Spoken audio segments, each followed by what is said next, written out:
ഒന്ന് ചവിട്ടി വിടറോ, 11-ന് കേസ് വിളിക്കും. അല്ല സാർ, ഒരു അടിപിടി ഉണ്ടാക്കാനായിട്ട് സാറിന് ഇത്രയും ദൂരം വരേണ്ട ആവശ്യമുണ്ടായിരുന്നു? സത്യത്തിൽ എന്താ സംഭവം? എടോ 6 മാസം മുമ്പ് മധുരയെന്ന് വരായിരുന്നു. കുറേ മോന്മാർ പോത്തിനെയും കാളനെയൊക്കെ ഇറക്കി റോഡ് മൊത്തം ബ്ലോക്കാക്കി. ഹോൺ അടിച്ചിട്ടൊന്നും മാറിയില്ല. ഞാൻ നല്ല തെറിയെന്ന് പറഞ്ഞു. സാറാ? ആ, പക്ഷേ യൂണിഫോമിലല്ലായിരുന്നു. അവന്മാരുടെ അടുത്ത് പഞ്ഞിക്കിട്ടാണ് അല്ലേ? സാറേ, സാറിൻ്റെ ജാതകം ഒന്ന് തരും. എന്തിനാണോ? റിസർച്ചിന് വിടാനാ. എടാ, അയാൾ ആ ഇൻസ്പെക്ടറെ വിളിക്കുന്നുണ്ട്.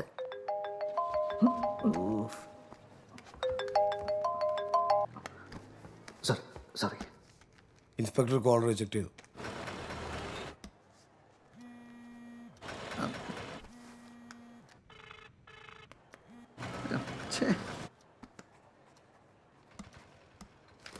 $3000 ഫൈൻ. അത് അടച്ചിട്ട് വേണം പോകാൻ. കൃഷ്ണ, എടോ ഇൻസ്പെക്ടറെ, എന്നെ ഈ അവസ്ഥയിലാക്കിയിട്ട് ഇപ്പൊ താൻ ഫോൺ എടുക്കുന്നില്ല അല്ലേ? ഒന്ന് തിരിച്ച് വിളിക്കടോ. ആ ഹരി എന്നെ കൊല്ലാൻ ഇറങ്ങി തിരിച്ചിരിക്കുക. ആ ഇൻസ്പെക്ടർക്ക് ഒരു വാട്സപ്പ് നമ്പർ കൂടെ ഉണ്ട്. അതും കൂടി ഒന്ന് ലൂപ്പിലിട്ടേക്ക്.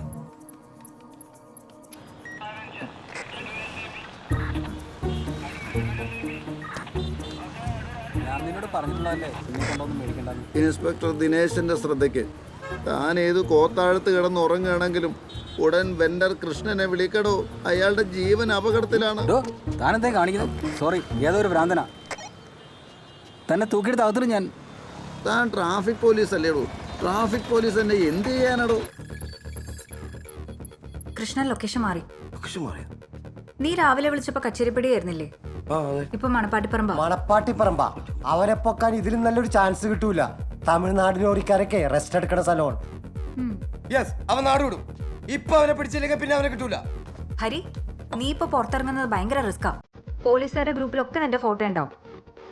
ഏതൊക്കെ ഗ്രൂപ്പിൽ ഫോട്ടോ വന്നു പറഞ്ഞാലും എനിക്ക് അവനെ പൊക്കിയാലേ പറ്റുള്ളൂ. അവനെ പൊക്കിയിരിക്കും.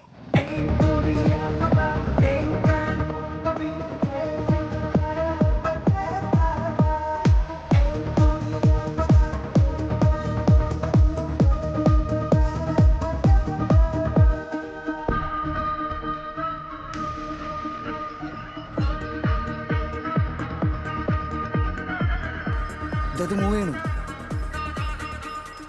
നോക്കി നോക്കി, ഏതാ മൂവാണ് നോക്കി. അതല്ലേ ഹരി, come on, bro.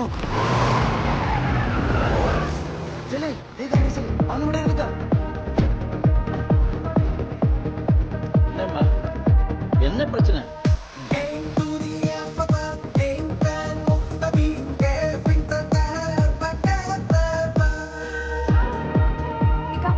ആ മൊബൈൽ എങ്ങടുത്തെ?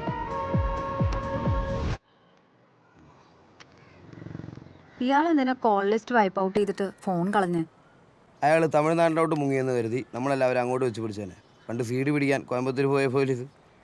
ഫോണില്ലാതെ അയാൾ എങ്ങനെയാ ലൊക്കേറ്റ് ചെയ്യുക?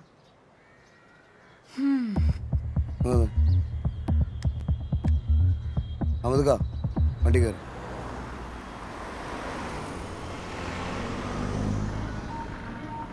അവനിനി എത്ര വട്ടം കോൾ ലിസ്റ്റ് ഡിലീറ്റ് ചെയ്താലും നമ്മളത് റിട്രീവ് ചെയ്യും.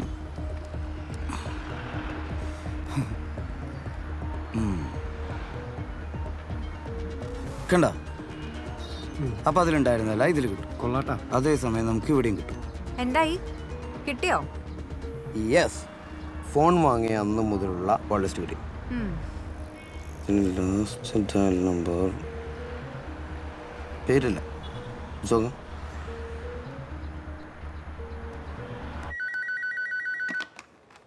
Good afternoon. Hotel Cochin Towers. Hotel Cochin tower. തമിഴ്നാട്ടിൽ പോയിരിക്കുകയാണെന്ന് വരുത്തിയിട്ട് ഹോട്ടൽ മുറിയിൽ ഒളിവ് ചെയ്തു.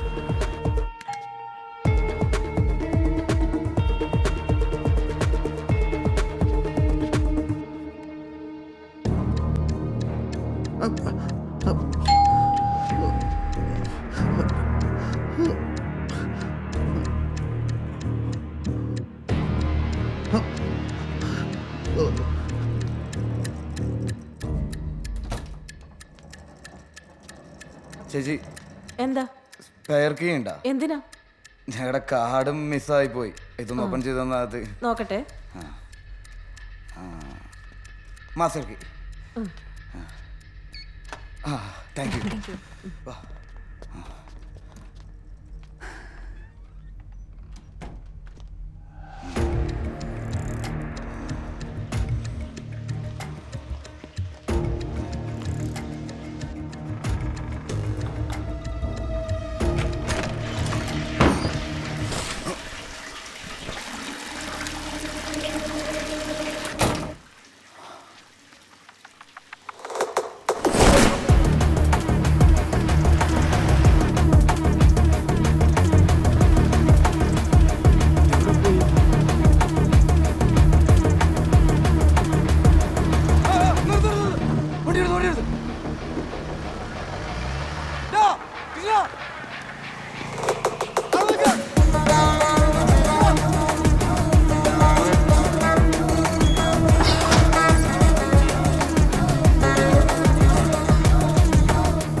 വൈറൽ ആവണമെങ്കിൽ റീൽസിൽ മാത്രം ഫോക്കസ് ചെയ്യും. എന്ത്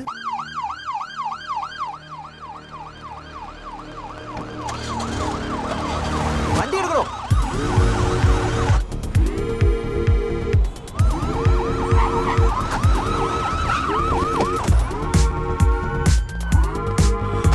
ഇതിലേ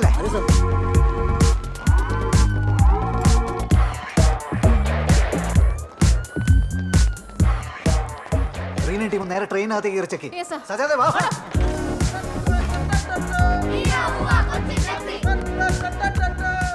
സാർ മുഴുവൻ ഫാൻ ബോയ്സ് ആണല്ലോ അവരെ സാർ. വിടറോ. താനാ കറുത്ത ടീഷർട്ടും പിന്നെ മറ്റേ സാധനമില്ല, എന്താ ഹൂഡി. എന്താ ഹൂഡി. ആ ചൂടി അതിട്ടാളോ നോക്കും.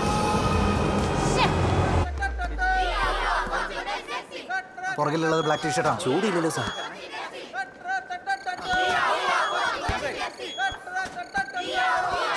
ശല്യം. ട്രെയിൻ മൂവ് ആയി സർ. ഓവർ. എവിടെ സാർ? എവിടോ വേറെ വല്ല എക്സിറ്റ് ഉണ്ടോ? ഇല്ല സാർ, ഈ ഒരു എക്സിറ്റേ ഉള്ളൂ. ബ്ലാക്ക് ടീഷർട്ട് എവിടോ? എവിടെ? ആ എവിടോ black T shirt?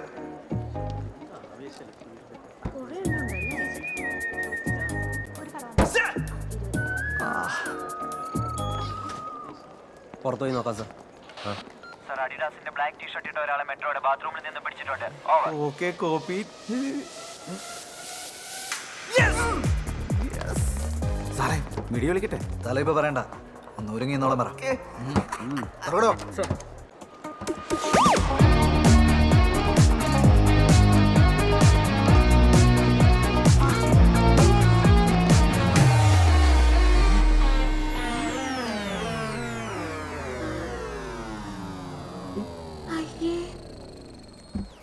Yes, Your Honor. Let me conclude my points, please. Your Honor, ശ്രദ്ധേയമായ ചില പരസ്യചിത്രങ്ങളിലൂടെ തൻ്റെ കരിയറിൽ വളർന്നുകൊണ്ടിരുന്ന നീനു ഐപ്പ് എന്ന സെലിബ്രിറ്റി മോഡലിനോട് വീട്ടിൽ സ്ഥിരമായി പത്രം എത്തിച്ചിരുന്ന അക്യൂസിഡിനുണ്ടായ ഓവർ ഒബ്സഷൻ. ഈ കേസിനാസ്പദമായ സംഭവങ്ങളുടെ തുടക്കം അവിടെ നിന്നാണ്. നീനുവിൻ്റെ റൂംമേറ്റ് ആയിരുന്ന PW1 അഞ്ജിത നാരായണൻ ഈ കോടതിയിൽ നൽകിയ മൊഴി പ്രകാരം 2022 ഒക്ടോബർ മാസം 1-ാം തീയതി പ്രതി പത്രത്തിന്റെ ബില്ലുമായി നീനുവിന്റെ വീട്ടിലെത്തി. പ്രതി മടങ്ങിപ്പോയതിനു ശേഷം നീനു അല്പം ഭയം കലർന്ന സ്വരത്തിൽ PW1 പറഞ്ഞത് ആൾ ഓവർ ഒബ്സസ്ഡ് ആണെന്ന് തോന്നുന്നു, ഈ മാസത്തോടുകൂടി പത്രം നിർത്തിയേക്കാം എന്നാണ്. നീനു തന്നെ പൂർണ്ണമായും അവോയ്ഡ് ചെയ്യുന്നു എന്ന തിരിച്ചറിവിൽ നിന്നാണ് പ്രതിയിൽ കൊലപാതകത്തിലേക്ക് നയിച്ച ഭ്രാന്തമായ വൈരാഗ്യം ജനിച്ചത്. മോട്ടീവ് ഓഫ് ക്രൈം അതാണ്. 2022 ഒക്ടോബർ മാസം 10-ാം തീയതി വെളുപ്പിന് പത്രവിതരണം നടത്തിക്കൊണ്ടിരുന്ന പ്രതി നീനുവിന്റെ റൂംമേറ്റ് ആയിരുന്ന അഞ്ജിത നാട്ടിലേക്ക് പോകുന്നത് കാണാനിടയായി. തുടർന്ന് തന്റെ ബൈക്ക് റോഡിലൊരിടത്ത് വെച്ചതിന് ശേഷം പ്രതി ആ സമയം തന്റെ പതിവ് മോർണിംഗ് വാക്കിനായി കലൂർ സ്റ്റേഡിയത്തിലേക്ക് പോകുകയായിരുന്ന PW2 കൃഷ്ണൻ രാജശേഖരന്റെ സ്കൂട്ടറിന് കൈ കാണിക്കുകയും തന്നെ ഫ്രണ്ട്സ് നഗറിൽ ഇറക്കാൻ അഭ്യർത്ഥിക്കുകയും ചെയ്തു. ചാറ്റൽ മഴയുണ്ടായിരുന്നതിനാൽ വീട്ടിൽ കൊണ്ട് ഇറക്കി തരാമെന്ന് പറഞ്ഞ PW2 കൃഷ്ണൻ രാജശേഖരൻ പ്രതിയെ നീനുവിന്റെ വീട്ടിൽ കൊണ്ടുവന്നിറക്കി. നീനു വാതിൽ തുറക്കുന്നതും പ്രതി തള്ളി അകത്ത് കയറുന്നതും താൻ കണ്ടതായി PW2 കൃഷ്ണൻ രാജശേഖരൻ ഈ കോടതിയെ അറിയിച്ചു കഴിഞ്ഞു. യുവർ ഓണർ, അകത്തേക്ക് തള്ളിക്കയറിയ പ്രതി നീനുവുമായി വാക്ക് തർക്കത്തിൽ ഏർപ്പെടുകയും തുടർന്ന് നടന്ന സംഘർഷത്തിലാണ് ഓട്ടോപ്സി റിപ്പോർട്ടിൽ പറയും പ്രകാരം ഓക്സിപിറ്റൽ ഫ്രാക്ചർ ഉണ്ടാവുകയും നീനു കൊല്ലപ്പെടുകയും ചെയ്തത്. I request your lordship to punish the accused at his maximum under 302 IPC and 447 of IPC.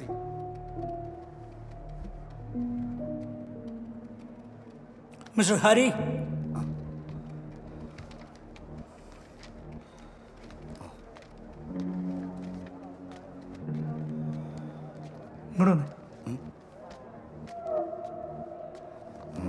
ഒന്നുകൂടി ഒന്ന് ആലോചിച്ച് നോക്ക്.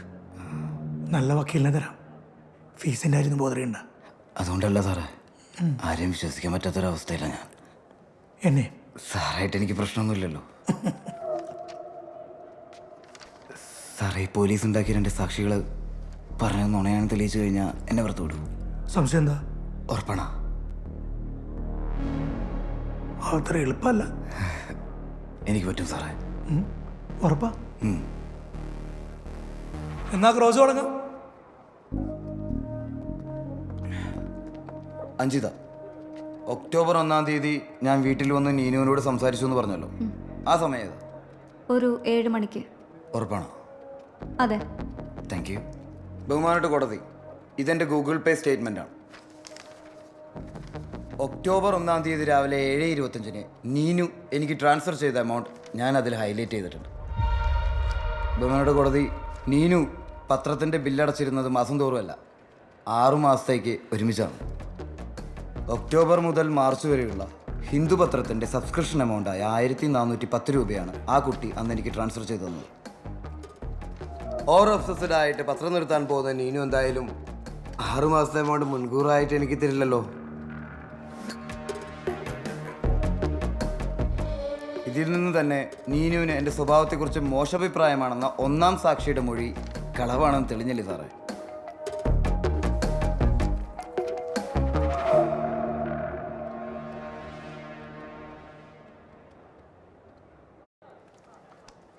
കോടതി മുമ്പാകെ സത്യം മാത്രമേ ബോധിപ്പിക്കൂ. മോർണിംഗ് വാക്കിന് പോകും വഴി പ്രതി, അതായത് ഞാൻ, നിങ്ങളോട് ലിഫ്റ്റ് ചോദിച്ചു എന്നാണ് പറഞ്ഞത്. സാധാരണ മോർണിംഗ് വാക്കിന് സ്കൂട്ടറിലാണോ പോകാറ്? സ്കൂട്ടറിലും ബസ്സിലും ചിലപ്പോൾ ടാക്സിയിലൊക്കെ പോകാറുണ്ട്. നിങ്ങൾ ഉപയോഗിക്കുന്ന സ്കൂട്ടർ ഏതാണ്? TVS Vigo pure white. പക്ഷേ RTO റെക്കോർഡ്സിലൊക്കെ അതിൻ്റെ ഓണർഷിപ്പ് വൺമേസ് റംലയുടെ പേരിലാണല്ലോ. ഈ റംല എന്ന് പറഞ്ഞാൽ നിങ്ങളുടെ കൊളീക്കായിട്ട് വർക്ക് ചെയ്യുന്ന റംലയാണ്. അതെ അതെ. അതെന്താ അവരുടെ വണ്ടിയൊക്കെ ഉപയോഗിക്കുന്നത്? സ്വന്തമായിട്ടൊരു സ്കൂട്ടർ വാങ്ങാനുള്ള ശേഷി പോലും ഇല്ലേ? ശേഷിയൊക്കെ ഉണ്ട്. ഒന്നും സ്വന്തമാക്കാൻ ഞാൻ ആഗ്രഹിക്കാറില്ല സാർ. മേലോട്ട് പോകുമ്പോൾ നമ്മളൊന്നും കൊണ്ടുപോകാറില്ലല്ലോ. നിങ്ങളുടെ വീട് പഴയകാവ്, നിങ്ങൾ നടക്കാൻ പോണ സ്റ്റേഡിയത്തിൽ കലൂര്, അത് പിന്നെ അത്ര ദൂരം പോയി നടക്കണത്? ഇത് രണ്ടും തമ്മിൽ ഏകദേശം 10-15 കിലോമീറ്റർ വ്യത്യാസം ഉണ്ടല്ലോ. എന്തിനത്ര ദൂരം പോയി നടക്കണത്? സത്യം പറയണോ? സത്യം മാത്രമല്ലേ പറയൂ. പറ. വായി നോക്കാൻ. സത്യാണ്. അന്ന് വെളുപ്പിന് മഴ പെയ്തിരുന്നു. അന്ന് കൃത്യം എത്ര മണിക്കാണ് വീട്ടിൽ നിന്ന് ഇറങ്ങിയേ? 5:15. 15 മിനിറ്റ് വേണം ഈ പറഞ്ഞ ഫ്രണ്ട്സ് നഗറിലെത്താൻ.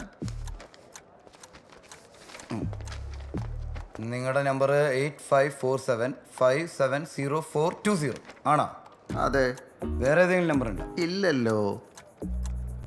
ടവർ ലൊക്കേഷന്റെ കാര്യത്തിലേക്ക് കടക്കാനാണ് ഉദ്ദേശിക്കുന്നതെങ്കിൽ നടക്കാൻ പോകുമ്പോൾ ഞാൻ ഫോൺ എടുക്കാറില്ലല്ലോ. ഫോണപ്പം വീടിരിക്കുന്ന ടവറിലായിരിക്കും. അതങ്ങനെ തന്നെയായിരിക്കും. പക്ഷെ 5:31 വന്നൊരു കോള് അറ്റൻഡ് ചെയ്യുകയും 10 മിനിറ്റോളം തുടർച്ചയായി സംസാരിക്കുകയും ചെയ്തിട്ടുണ്ട്. നിങ്ങൾ അവിടെ ഫ്രണ്ട്സ് നഗറിൽ, ഫോൺ വീട്ടിലും. അപ്പം അതെങ്ങനെ സംഭവിക്കുന്നു? ഞാൻ തന്നെ അറ്റൻഡ് ചെയ്താലേ കണക്റ്റ് ആവൂ എന്ന നിർബന്ധമൊന്നും എൻ്റെ ഫോണിനില്ലല്ലോ. ആ കോൾ അറ്റൻഡ് ചെയ്തതിൻ്റെ ഭാര്യയാണ്. അപ്പോൾ അതിൽ ആ 10 മിനിറ്റ് സംസാരിച്ചത് നിങ്ങളുടെ ഭാര്യയാണ്? അതെ. ഉറപ്പാണോ? ഉറപ്പാണ്. സാർ, ഞാൻ നേരത്തെ സബ്മിറ്റ് ചെയ്തിട്ടുള്ള അഫിഡവിറ്റ് വഴി ചില CCTV ഫുട്ടേജുകളും ഫോൺ ഡാറ്റയും എൻ്റെ എക്സ് കൊളീഗ്സ് വഴി ഹാക്ക് ചെയ്തിട്ടുള്ളതാണെന്ന് ഞാൻ പറഞ്ഞിട്ടുണ്ട്. അതോടൊപ്പം തന്നെ സബ്മിറ്റ് ചെയ്ത ഒരു സീൽ കവറിൽ ഒരു പെൻ ഡ്രൈവ് ഉണ്ട്. അതിലെ ഫസ്റ്റ് ഫോൾഡറിലെ വോയിസ് ക്ലിപ്പ് സാർ ദയവായി ഒന്ന് കേട്ടു നോക്കണം. Objection your honour. ഓതന്റിസിറ്റി ഇല്ലാത്ത ഹാക്ഡ് ഡിജിറ്റൽ മെറ്റീരിയൽസ് ഒന്നും കോടതി തെളിവായി സ്വീകരിക്കരുത്. തെളിവായിട്ടൊന്നും എടുക്കണ്ട സാറേ, ജസ്റ്റ് ഒന്ന് കേട്ടു നോക്കാനേ പറഞ്ഞോളൂ. ഓവറോൾഡ് ഷീബ ആ ഒന്ന് പ്ലേ ചെയ്ത് നമ്മളെ കേക്കട്ടെ. ആ ക്ലിപ്പ് തന്നെ. അന്ന് കൃഷ്ണനെ വിളിച്ച ആളുടെ സ്മാർട്ട് ഫോണിൽ ഓട്ടോമാറ്റിക് കോൾ റെക്കോർഡ് ഉണ്ടായിരുന്നു. എന്താടാ മുത്തേ, ആഹാ എഴുന്നേറ്റില്ലേ? 5:30 കഴിഞ്ഞു. മഴയല്ലേടാ മുത്തേ, കുറച്ചുകൂടെ കിടക്കട്ടെ. മഴയത്ത് സുഖം പിടിച്ച് കിടക്കുകയാണല്ലേ? സുഖം കിട്ടണമെങ്കിൽ നീ വേണ്ടേടാ അടുത്ത്. അയ്യടാ, എന്നിട്ട് വേണം രാധ ചേച്ചി ഒലക്കടിക്കാൻ. എഴുന്നേറ്റ് വേഗം റെഡിയാകാൻ നോക്ക്. ഓർമ്മയുണ്ടോ, ഇന്ന് 10-ാം തീയതി. അതുകൊണ്ട് ആ ധന്യ ടീച്ചർ രാവിലെ ഓഫീസിൽ വരും. മുഴുവൻ കേൾപ്പിക്കണം ചക്കരെ. സാർ. അത് അത്രയും മതി. ഇതിലെ ഒരു ശബ്ദം നിങ്ങളുടെ ഓഫീസിലെ റംലയുടെ അല്ലേ? ആ അതെ. ഈ റംലയും നിങ്ങളുടെ ഭാര്യയും അഗാധ പ്രണയത്തിലാണല്ലേ? ചുമ്മാ ഭ്രാന്ത് പറയരുത്. അങ്ങനെയെങ്കിൽ മറ്റേ ശബ്ദം നിങ്ങളുടെയോ നിങ്ങളുടെ ഭാര്യയുടെയോ? ബാക്കി കൂടി കേൾപ്പിക്കണോ? അയ്യോ വേണ്ട, എൻ്റെ ശബ്ദമാണ്. അപ്പോൾ ഇദ്ദേഹം സംഭവ ദിവസം മൊബൈൽ വീട്ടിൽ വെച്ച് മോർണിംഗ് വാക്കിന് ഇറങ്ങിയെന്നും വഴിയിൽ വെച്ച് പ്രതിയായി എന്നെ കണ്ടുവെന്നും എനിക്ക് ലിഫ്റ്റ് തന്നുവെന്നും നീനുവിൻ്റെ വീടിന് മുമ്പാകെ കൊണ്ടു ചെന്നിറക്കിയെന്നും പറഞ്ഞതെല്ലാം കളവല്ലേ? എല്ലാം കളവല്ലേ? അതിന് പ്രത്യേകിച്ച് പറയണോ?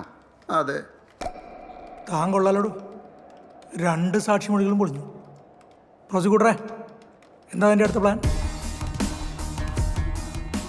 പല നാൾ കള്ളന് ഒരു നാൾ പിടിയിൽ. എനിക്ക് തെറ്റുപറ്റിപ്പോയി യുവർ ഓണർ. സോറി. ഒരു കൊല്ലം മാത്രമേ കിടക്കും. Your honour. വേറെ വഴിയില്ല കൃഷ്ണ, ജഡ്ജിയായി പോയില്ലേ. ഡോ, ഇയാളെന്ന് പുറത്തേക്ക് നിർത്തിയത്. ഇവരെല്ലാവരും കള്ളസാക്ഷ്യം പറഞ്ഞവരല്ലേ സാർ? അപ്പോൾ ഇവരെ കൊണ്ട് പറയിപ്പിച്ച ഒരാളുണ്ടാവുമല്ലോ, അയാളെ വിസ്തരിക്കാൻ ബഹുമാനപ്പെട്ട കോടതി എന്നെ അനുവദിക്കണം.